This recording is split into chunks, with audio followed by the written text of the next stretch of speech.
За Монгол улсыг эх 5 жилд хөгжүүлэх үндсэн чиглэлийг чуулганаар хэлцэж байна. За тэгээд энэтэй холбоотой эрчим хүчний ялангуяа эрчим хүчний салбарыг эх 5 жилд хэрхэн яаж хөгжүүлэхтэй холбоотой хэдэн асуулт асууя гэж бодож байна. За нэгдүгээрт бид одоо сүүлийн үед цахилгаан эрчим хүчний зах зээлийг либералчлах талаар бол маш их ярьж байгаа.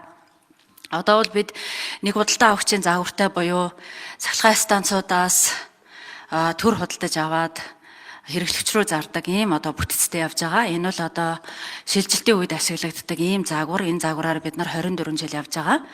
За бусад бүхэд бараг ихэнх улс орн бол өрсөлдөөнтэй, чөлөөтэй ийм одоо зах зээл рүү шилжсэн. Тэгэхээр эх 5 жилд энэ цахилгаан эрчим хүчний зах зээл одоо либералчлах, чөлөөтэй, өрсөлдөөнтэй болгох одоо хэдэн хувиар зах зээлээ нээх тийм одоо зорилго байгаа юу гэсэн эхний асуулт. За хоёр дахь асуулт болохоор мэдээж одоо хувийн хвшлийн оролцоо бол маш чухал байгаа. Тэгэхээр өнөөдөр эрчим хүчний салбарт хувийн хвшлийн оролцоо хэдэн хувьтай байгаа. Цаашид энэ эх 5 жилд хувийн хвшлийн оролцоо хэдэн хувиар нэмэгдүүлнэ гэсэн тийм одоо зорилго байгаа юу. За 3 дугаарт нь та бүхэн мэдж байгаа эрчим хүчний салбарын шугам тоноглоод маш одоо өндөр насжилттай болсон. За эхнээсээ одоо 50-60 жилийн насжилттай тоног төхөөрөмжүүд нь одоо дэлбэрч гэмтэж эхлээд байгаа. За тэгэхээр энэ эх 5 жилийн хугацаанд энэ одоо дундаж наслалтын хэмжээг хэдэн хувиар бууруулна тэгнэ гэсэн тийм зорилт байгаа юу гэсэн ийм 3 асуултыг асууя. Тэгээд тодруулъя. За эрчим хүчний салбарыг либералчлах асуудлыг эхлүүлэх талаар бид нар бэлтгэл ажил хийгээд явж байгаа. Эхний ээлжинд төрийн өмчт компаниудын засаглалыг сайжруулах гэдэг энэ зорилтыг тавиад төрийн өмчт компаниудыг 25 оноос эхлээд өнгөрсөн жил өртөгт нь ойртол гарах хэмжээ авсны 30 зорилт тавьсан боловч харамсалтай нь дулааны нэмэлтийг хойшлуулах шалтгаалаад дандаа алдагдaltaй байна.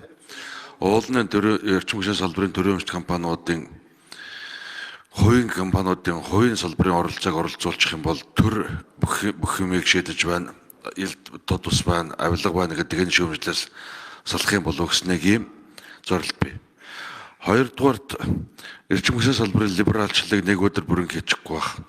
Танаар ахлуулсан ажлыг хэсгсүүлэн 15-6 сар бид нар бас та нарыг хүлээгээд байгаа. Та нарыг хөндлөж байгаа. Дандаа та нарт бүрэн цагаар төрийн албаа агч эрчим хүчний салбарын ажилтнуудыг таны удирдлагын доор ажилуулж байгаа. Улсын хурлын даргын захирамжаар ажлын хэсэг байгуулагдсан. Энийг одоо засгийн газар хүндэтгэлтэй хандаад танаас бас ямар бодлого гардыг болов гэдэг энийг бол бас харж байгаа гэдгийг манай эрчим хүчний салбарын иймэрхүү байр суурьтай байгаа гэдгийг бас танд хэлье. За хувийн хвшлийн оролцоог нэмэгдүүлэх тал дээр ийм арга хэмжээ байгаа. Их усүр талдаа буюу цахилгаан станцыг барих тал дээр бол хувийн хвшлийн оролцоог бол нэмэгдүүлж байгаа. Одоо яг төвийн өмчийн эрчим хүчний систем дээр гэхэд бөөрөлжүүдийн 600 мегаваттыг хөтөн чадалтай цахилгаан станцууд эхний 1-2 дугаар блок ашиглалтанд ороод явж байна. 27-28 онд 3-4 дугаар блок нь ашиглалтанд орно. Баян сум дээр 660 мегаваттын цахилгаан станц 27-28 онд 1-2 дугаар блок ашиглалтанд оруулахаар явж байгаа. За 3 дугаар Сэлэнг аймгийн төв дээр 70 мегаваттын цахилгаан станц 1-2 дугаар блокийг энэ 2026 оны 1-р улирал багтаагаад ашиглалтанд оруулна гэсэн ийм төлөвлөгөө явж байна. 4-дүгээрт тусан цэнгэл сум дээр 30 мегаваттын цахилгаан станцын 22 мегаваттын хөтөн чадалтай блок ашиглалтанд орсон байна. 5-дугаарт Шивээ аваа дээр 660 мегаваттын хөтөн чадалтай цахилгаан станц ажиллаа эхлээд 2028-2029 онд ашиглалтанд оруулахаар явж байгаа. Гэх мэтээр эрчим хүчний салбарын их усүрийг бол бид нар төр хувийн хвшлийн түншил буюу хувийн хвшлийнхний хөрөнгийг татж оролцуулаад барья. Дамжуулах шугамыг бол төрд хатгалъя гэдэг ийм зорилт тавиад явж байгаа. За дамжуулах шугамын тухайд бол хэд хэдэн төслийн арга хэмжээнүүдийн төлөвлөгөөн дээр 5 жилийн төлөвлөгөөнд суусан.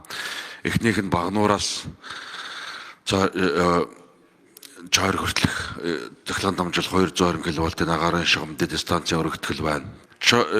Мандалгов Арвахерийн шугам явж байна. Баруун бүсдэр жишээлбэл Эрдэнэ 1000 чиглэлийн 220 кВт-ийн шугамд гэх мэт энэ өргөтгөлийн ажлууд цахилгаан дамжуулах сүлжээний өргөтгөлийн ажлууд бол идэвхтэй хийгдэж байгаа. Одоо Улаанбаатар хот руу нэг 2 гигаваттыг хотын хоёр талд 1 гигаваттыг оруулж ирэхин тулд цахилгаан дамжуулах сүлжээний өргөтгөл, цахилгаан түгээх сүлжээний өргөтгөлийг хийхэд 2 тэрбум доллар хэрэгтэй гэсэн ийм судалгаа гарч байна. Төслийн бэлтгэл ажлууд дөгч явна. Их усүр шийдэгдсэн гэх мэт ийм ажлууд хийгдэж байгаа гэдгийг бас хэлье. За тэгэхээр Монгол улсын эрчим хүчний салбарыг эх 5 жилд хөгжүүлэх энэ одоо үндсэн чиглэл дээр цахилгаан эрчим хүчнийхээ зах зээлийг либералчлах нэг ч одоо үг хэсэг байхгүй байгаа. Тэгэхээр өөрөөр хэлбэл салбар нь эрчим хүчний яам нь за засгийн газар нь зах зээлээ одоо либералчлах ийм одоо хүсэл сонирхолгүй байгаа энэ нөхцөлд энэ одоо бодлогыг хэрэгжүүлэх бодлого нь байхгүй байгаа энэ нөхцөл зах зээлийг либералчлах хууль эрхцээ орчин бичигдэнэ гэсэн ойлголт байхгүй. За өнгөрсөн хугацаанд та бүхэн мэдж байгаа улсын хурд дээр ажлын хэсэг байгуулагдсан. За миний би өөрийнхөө одоо гишүүнийхээ төсвөөр тасралтгүй 4 одоо зөвлөхийг ажилуулж дулаан хангамжийн тухай анхдагч хуулийн төслийг боловсруулсан явж байгаа. За цахилгаан хангамжийн тухай анхдагч хуулийн төслийг боловсруулах гэхээр өөрөөр хэлбэл одоо эрчим хүчний яамнаас нь либералчлах ямар ч хүсэл сонирхол байхгүй. Яг одоо төр монопол одоо байгаа системээрээ явах ямар ч боломжгүй байгаа. За дээрэс нь ерөөсөө энэ салбарын хууль эрх зүйн орчныг сайжруулад явах үндсэн үүрэг бол эрчим хүчний яамны үүрэг. 2001 онд батлагдсан хоцрогдсон хуулиа өнөөдөр шинжилгээгүй 24 жил явцсан. За тэгээд энэ одоо шинэ 126 гишүүнтэй улсын хурал анхудаа ажлын хэсэг байгуулад за ингээд дулаан хангамжийн тухай хуулийг босруулсан. За одоо тэгээд цаашаа цахилгаан хангамжийн тухай хууль гэхээр энэ одоо салбар нь энэ засгийн газар нь үнэхээр либералчлах сонирхол байхгүй тохиолдолд энэ хууль бичигдэнэ гэсэн ойлголт байхгүй. Эхлээд салбар нь бодлоготой үнэхээр ийшээ явнаа. Ядаж одоо зах зээлийнхаа бид нар 5% энэ 5 жилийн хугацаанд либералчлая гэдэг бодлого нь гарч иж тэр бодлогыг хэрэгжүүлэх хууль нь бичигдэнэ. За тэгээ ер нь бид нар одоо энэ 12 сарын 1-ээс эхлээд энэ одоо бид нар өнөөдрийн хүртэл хийсэн бүх ажлаа эрчим хүчний яамд хүлээлгэж өгье гэж бодож байгаа. Яагад гэвэл өнөөдөр энэ салбарын хууль эрх зүйн орчныг сайжруулах үндсэн үүрэг нь За эцэг гишүүндээ баярлалаа. Би одоо энэ хуулийг цаашаа бичих үү, өөрчлөх үү гэдэг асуудлыг та санаачлах гаргаад их хурал дээр парад байсан учраас бид нар харамсалтанд бичээгүй байсан.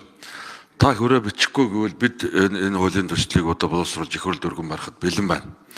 Дахин хэлье, танд бол байнгын ажлын бүрэн цагаар ажилладаг 10 гаруй төрийн албан агчийг танаа ажлын хэсгийн бүрэлдэхүүн дэд ажлын хэсгээр бид нар бүтэн жил шахам ажиллуулсан.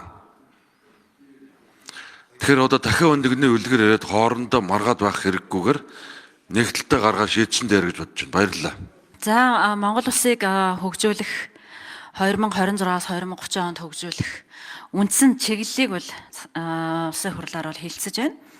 Тэгэхээр энэ чиглэлийг бол ерөнхийдөө бол зарчмын хувьд дэмжиж байгаа. Ялангуяа үндсэн чиглэлийг боловсруулахдаа үндсэн чиглэлийнхаа зорилтыг хэмжигдэхүйц байдлаар бол боловсруулсан нь бол даваа тал харагдаж байгаа.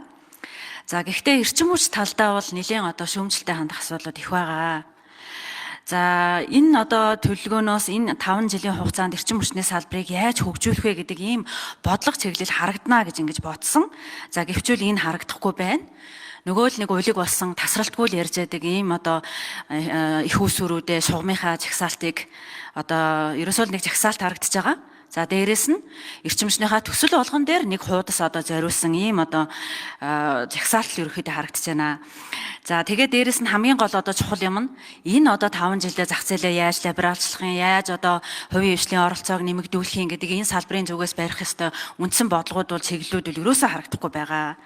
За тэгээд хамгийн гол чухал юм нь энэ алсын хараа 2050 гэ батлагдаад хөгжлийн төлөвлөгөө түүний удирдлагын тухай хууль хөгжлийн бодлого түүний удирдлагын тухай хууль батлагдаад ямар асуудал болсон бэ гэхээр ер нь алсын хараа 2050 батлагдахаас өмнө эрчим хүчний салбарт харьцангуй олон төлөвлөгөөнүүд байсан. За эрчим хүчний салбараас 2015-аас 30 онд баримтлах бодлогын бичиг баримт, за сэргээгт эрчим хүчний нэгдсэн хөтөлбөр, эрчим хүчний хэмнэлтийн хөтөлбөр гэдэг олон хөтөлбөрүүд байсан. Харамсалтай энэ хууль батлагдаад салбарын бүх өмнөх төлөвлөгөөний бичиг баримтууд байхгүй болсон. Тэр төлөвлөгөөнүүд бол харьцангуй сайн төлөвлөгөөнүүд байсан. За тэгээ одоо эрчим хүчний салбараас бодлогын бичиг баримт хаана нэхэр байхгүй. Алсын хараа дээр байгаа гэдгийг. Алсын харааг нь харахаар жагсаалт. Одоо дахиад энийг харахаар дахиад жагсаалт. Тэгэхээр бодлогогүй, стратеггүй салбар яаж цаашаа хөгжих юм бэ? Тэгэхээр хамгийн гайхалтай нь одоо энэ асуудлыг цэгцлэх хэрэгтэй юм шүү. Энэ одоо хуулиараа салбаруудыг бодлого гаргахыг хориглосон гэж байгаа хамгийн гайхалтай нь.